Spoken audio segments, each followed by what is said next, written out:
Hello, everyone. Welcome back. It's a Flat Earth Nation. Don't ever let them tell you anything else. I'm going to have a lot of fun tonight. This is a real lead. This is a real thing here, and I'm real happy to be able to bring a example of gatekeeping to you. Of course, I'm not happy that you know we're being gate kept and that we have to do it. But if they're going to try to kill us all, and we might as well expose it. The elect are not going to be deceived. I haven't been deceived. Trying to lay it out there as good as I can explain it, because it honestly is so hard to explain, to break down, because we're all of you flat Earth people that are working hard trying to get the word out. We're still dealing with whatever we're studying really hard stuff, and people are asking us if we ever have heard of gravity, things like that, and that's where they want to start the conversation with, okay, you've heard of gravity, and what color is the sky in your world, you know so it's hard to just jump right into, like, hey, I just found out, I can prove a gatekeeper, but I'm going to. And he starts with this, and the background is, this is a guy who's a math savant. He's not a Christian man. He's somebody that is just fascinated with math, and he's got onto sacred geometry, and he is from Sydney, and he's exposing everything. And he has a couple of memorization techniques that are really helpful. So, I watch his videos, and I was like his 15th subscriber, and he's got like 120 now or so. So he's getting more. And one of the guys that linked to him was this guy, the Bard Code, and I want to just give you a quick example here of what SGT channel does. And he has an accent, and I don't think we need to say any more, Width of M make fun of people or anything. 157.44 feet. The St. Andrew's Cathedral by Edmund Blackett is 157.44 feet. So as I'm going to go into look in the dimensions of the Everything is Sydney Harbour Bridge, 144,108. they connect directly back to St. Andrew's Cathedral. And St. Andrew's Cathedral is where Edmund Blackett was eventually interred, and same all architecture that has a Masonic engineers will be able to do this math that he's going to break down for you. He's fascinated with these people. We should pray. He's measurement. He's talking about, like, I just heard of Pike, and I think he sounds really interesting. I'm going to go study his stuff. By the chief architect engineer John Bradfield, and Freemasonic connection. Another good thing that you need to do is that these guys that are breaking down this, because he's just one of the guys I watched, they're proving that. You know what? I'm going to turn this down. Of this Hermetic system, where the Hermetic code of the seven liberal arts so some things stay the same, but they're proving, that feet, hands, inches, the mile has been around forever. The meter, the Doric scale. Wait until he shows you some of these things. We've only had one unit of measure, and it's worldwide. The Great Pyramid of Giza. So we have 440 royal cubits, which is converts into 528 sacred Jewish cubits. Now, 528, so 5,280 feet per mile. Columns, everything. We'll see, it's just a repetition going from the beginning. And we know that the plane is flat, but they use the same math for curves. A guy like this is not going to jump on the flat Earth movement. Trust me. Also, of course, references to New Jerusalem, and by default, references to the Tower of Babel. Maybe not. I don't know. Ark of Napishtim. as described in the Epic of Gilgamesh, but also connections to the Noah's Ark. Even the amount of tonnage they say they use in every structure. Happening again. These myths and these symbolism is enshrining science. Just a couple more minutes of this, and then believe me, this is going to be worth it. You're going to really want to stick this. It will be able to apply to the lie, why they lied about flat Earth. And I started when Who's a Shills in November 2015. I said, okay, I'm not shill spotting. The Earth is flat. We've got that proven. I don't need to prove a map. We all know what everybody said. We're going to find other ways they lied. You know where we went. You know what we found. The megalith stones, the forensics, everything. It's been quite a year, but this is new. See, the fathom, the yard, the cubics, they're all on the standard, ionic, the medieval royal. They all are either found in the ancient architecture or are written into current architecture. It's exactly what's happening on Mrs. Macquarie's chair, the same method. So John Bradford, Oxyhedron, all the platonics, finance and the origins of it all connect. So even Mayan time. What I like is that you only have to remember a few numbers. To the great year cycles of time and the modern time count of 1,400 Okay. minutes per day.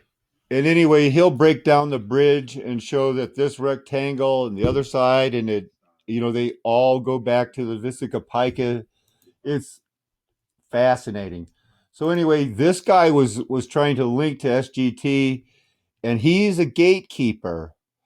So, but before we get into his gatekeeping, I want to do one more thing because this goes so far to show how intricate the plan is, and it confirms my theory, our theory, well, at least my Christian theory of New Earth Channel, Savoy, in a way, Dr. Fermenko, they all with that Atlantis stuff, they were the ones that brought me, to the 1,000-year missing, and you guys that, now we know that the 1,000-year reign of Christ is over, and that the Pope and everybody else added 1,000 years to history, and we proved it over and over again, and so did Sylvain, and so did Dr. Fermenko. Better than I did, but I got them with the coins and everything else, and with the dates, and even with the manhole covers. Manhole covers proves a flat Earth. That was under a different name, but that was me, and you know it. And see how, look at where the finger is. See the one? They knew that they were going to go with the globe Earth thing because there's tons of videos on it. I've made them. Everybody makes it when we think we're discovering this, and it was really Sylvain and Dr. Fermenko. But that's obviously a one, not like everything else. So I have one of my other videos here. I'm just going to point to a couple of them here and see how that's an eye. And this is one of the old Boston things, 8 miles away. Year of our Lord, 734. Year of our Lord. That was an eye. And, if you're thinking this guy's crazy, I'm going to look into that, prove him wrong. Yeah, that's what we want. And so I'm just going to jump around here, see what I got. See how that's an eye. They say that this is a coin from 1670. No, it's not. It's a coin from the year of our Lord, 670. What's that coin?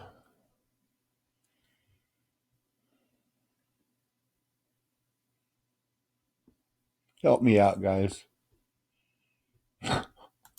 Moving to the next coin.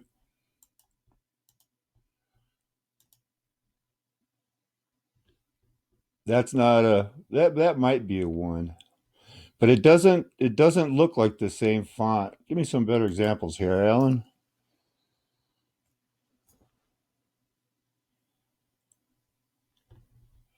Okay, that's definitely not a one. Wow, look at that coin. Was that a well, that's one. As they got closer to the 18th century, they were look at that, the eagle.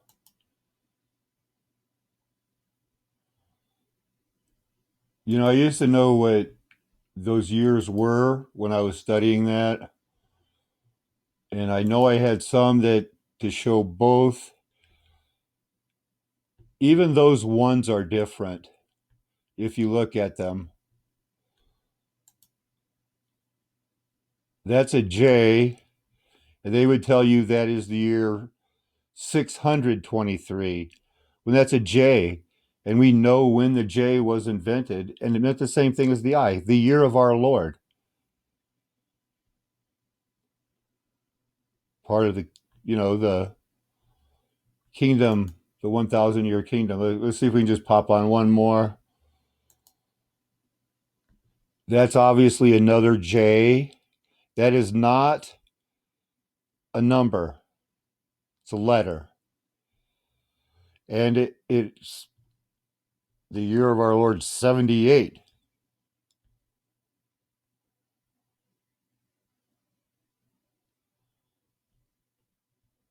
Because that's not 1781.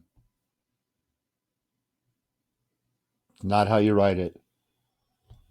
Look at that. Man, what a crazy time that would have been, right? How come we're supposed to believe that's a one?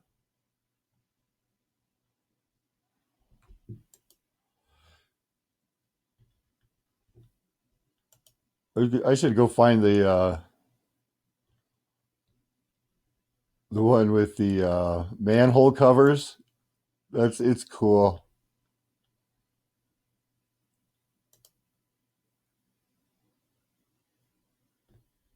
J652.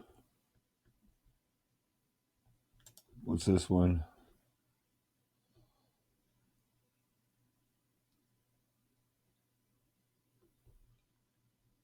Oh, we saw that. Okay, back to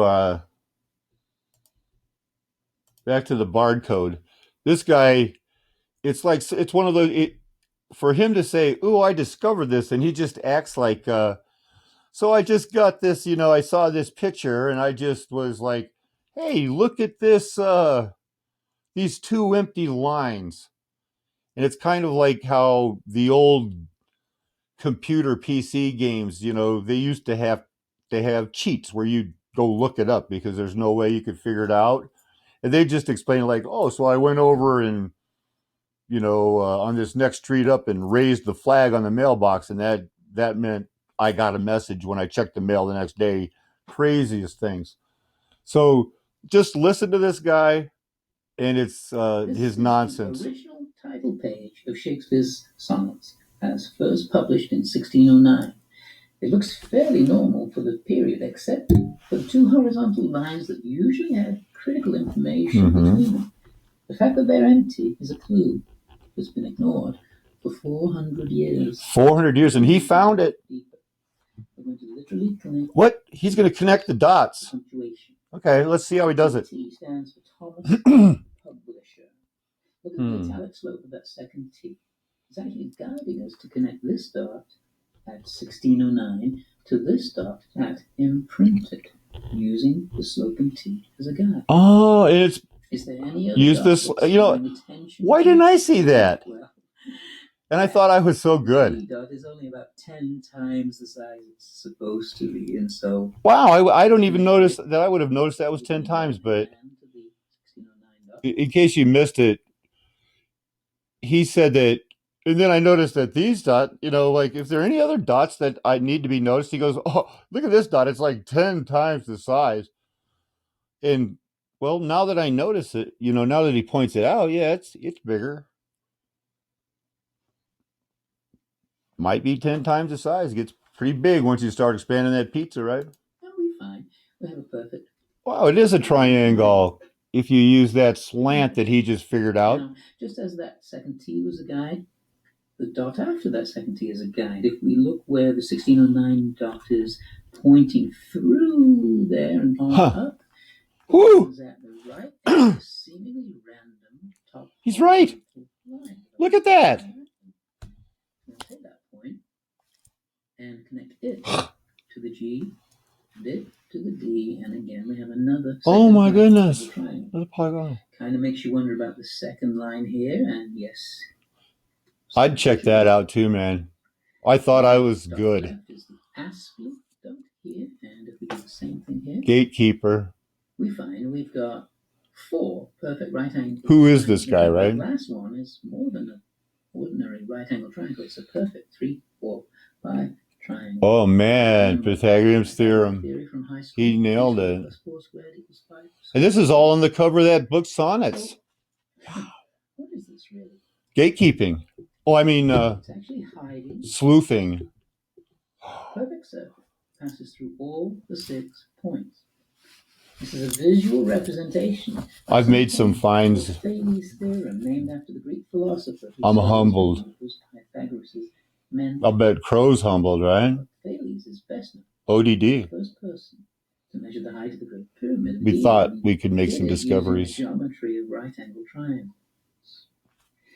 Now that's complete the image by connecting the 2 remaining intersections between the circle and the horizontal lines here. That's what I probably would have thought of in about couple hours. Obviously, no one works at this level of precision just to hide some triangles. Huh? There's got to be more going on here. What is it? What could it be? I'm going to be really quick here and spare you most of the math, but to satisfy the academics, there's a YouTube channel where true geeks can duplicate the findings and double check their accuracy, such as this divided by this equals this, which is, of course, pi. Accurate to 3 decimal places. The world's most well-known mathematical constant, the ratio of a circle's circumference to its diameter. Archimedes calculated it almost this accurately around 287 BCE, so it's no surprise that Shakespeare would know this. But this... That or this? This ratio... What you might, I don't know. As E. Gatekeeper. Nowhere near as famous as pi, but equally important. Shows up everywhere in higher mathematics. But here's our first mystery. E was not discovered until 60 years after the sonnets were published. Sir Isaac Newton, in 1669, found it as he was inventing... I thought it was phi. Calculus. Jacob Bernoulli, in 1683, was studying a not problem pi, we all can relate to, money and compound interest. And he came up with a simple equation. It's the same formula used by banks today to calculate how much we owe on our credit card bill. Thanks, Gatekeeper. The amount we borrowed plus 1.718 is the maximum possible. Who's the gatekeeper? Who's the gatekeeper? Is E, or $2.718, which we owe the bank. Now, both Newton and Bernoulli concluded that the total 2.718 was what was really important, and they ignored the 1.718 part. Consequently, it's not considered important. 400 years this lay hidden. For 400 years this lay hidden, and then he's going to connect the dots. These clues must be everywhere, is what the gatekeepers are telling us. They're to get us focusing on something else.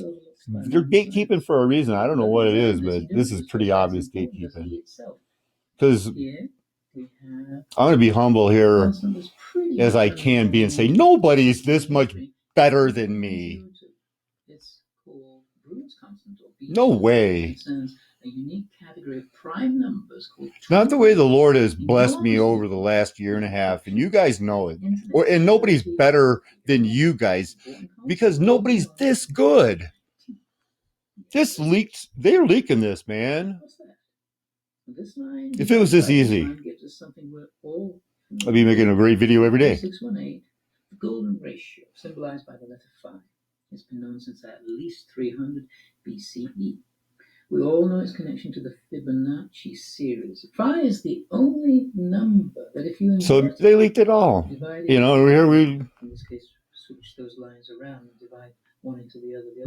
you know what? Results When they were in leaking all that stuff, 12 I got minus leaked 1. into So geocentrism when we in divide the lines the other way, we get '92. pi minus 1. So Now, I the would, Fibonacci series is derived from the basic connection of that phi to phi minus 1. And if we look over on the left see hand that. side, we see we have E. Look at my friends. Remember where this started? He was going to clue us in on something that had been hidden for 400 years, and he wanted us to first start with these two blank lines. Something should be there.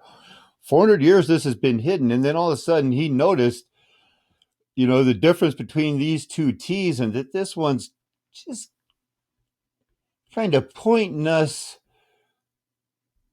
you know, like from this dot to this dot, past this smooth T, not this one over here. That's where this gatekeeping started. 400 years of secret, and he's going to break it down to us. And in his video, we're 6 minutes, 22 seconds in, and he's already bringing us up to speed on the Fibonacci sequence. We've already banged away at two Pythagorean theorems right in there between the T.T. Thomas Thornton, the publisher, you know, and hey, I'm still right about that. That being a 1 is pretty damn suspicious. And E minus 1, a presently unknown constant, balancing perfectly with phi and phi minus 1 on the right. The Fibonacci series, it's derived by I think it's a rabbit hole or to something. get the third. I mean, we already know all. Everybody already knows all that, right? Yeah, and they add up to 17. The number we know. Converges to 1.61803. But there's a variant of the Fibonacci series called the Tribonacci series, which is derived by adding 3 consecutive numbers to get the fourth and repeating the process ad infinitum. The ratio of these last two numbers converges to 1.8393, and its symbol is T. This phenomenon wasn't even studied, so far as we know, until about 1914, and yet here it is on the science. Come on, Gatekeeper. So we have. Or is this the point where we're supposed to have just, Tribonacci, you know, said, Fibonacci. "Excuse me, I have to go to the bathroom. I think I'm going to faint. This man is making me swoon. Oh my goodness." We get square root of 3. Now the Pythagoreans believe Wasn't until 1914 when there's one man in the world who right now believes that that was the end of the 1,000-year reign of Christ, the 1,000-year golden age on record. That's me. And boy, and if anybody, you know, my 80 subscribers, we have found it, you know, we've been able to, and every step proves it. And they're the gatekeepers, and they're, you know, so they're the ones that are bringing me to it. And I'm the one that's telling you, you know, I'd much rather, you know, be preaching straight out of the Bible or doing almost anything than being the only one in the world believing this. This guy's a moron. Anyway, the name of his channel is the Shakespeare equation. A good way to spot a, you know, maybe a gatekeeper or something like that is, this is his one trick pony. He's trying to sell it. He wants to make money off of it. He's you know, he's gone to Stratford and kind of proved Shakespeare things there, and he's trying to break into the BBC type of like, ooh, I've discovered this. And so all of his videos are about promoting this video and showing it. And even what we're watching is actually a preview of what he, you know, maybe wants to market in starting with high schools, colleges, and then see how he does, because they'll be promoting him. He's the gatekeeper. This is his living. He's the gatekeeper. That's what he does. He gatekeeps. So anyway, how'd you like that? I mean, I'm not going to. It was a pretty short video for me, but I wanted to get it in and get it out. And if you want to SGT, he has got a lot of good stuff, and I really want to just thank him for what he's taught me about Australia and some of the people that I've learned from by coming to his channel, Dr. Schellenberger and the Vortex, and the greatness and the mysteries of water. You know, SGD. He's not a Christian. He's doing anything. He's just a guy that is killing it in math. So anyway, it is a flat Earth nation. Don't let them tell you anything else. And if they want to just tell you the world is a globe, tell them they're a baltard and say no, no, no, no, no, no, no, no, no, no, no, no, no, no, no.